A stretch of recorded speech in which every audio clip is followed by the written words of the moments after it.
முதலாளி அம்மா எப்படி இருக்கீங்க? இந்த சினிமா துறையில 45 வருஷமா சாதிக்கிறது சாதாரண விஷயம் இல்ல. அதுக்கு முதல்ல என்னுடைய வாழ்த்துக்கள். இத்தனை வருஷ சினிமா பயணத்துல என்னால இன்னமும் மறக்க முடியாத விஷயம் என்னன்னா, திரையில உங்களை முதல்ல அம்மான்னு கூப்பிட்டவன் நான் தான். ஞாபகம் இருக்கா? வைதேகி காத்திருந்தாள். அதான் நீங்க அம்மாவை நடிச்ச முதல் படம். அதே நேரம் இண்டஸ்ட்ரியில உங்களை முதலாளி அம்மான்னு கூப்பிட்டவனும் நான் தான். ஏன்னா நீங்க ப்ரொடியூஸ் பண்ண ஒரே படம் அன்னை என் தெய்வம்.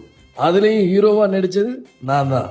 உங்க படம் நடிக்கிறதுக்கு முன்னாடி நான் எவ்வளோ படம் நடிச்சிருந்தாலும் என்ன அழகாவும் ஸ்டைலாவும் மாத்தினது நீங்க தான்.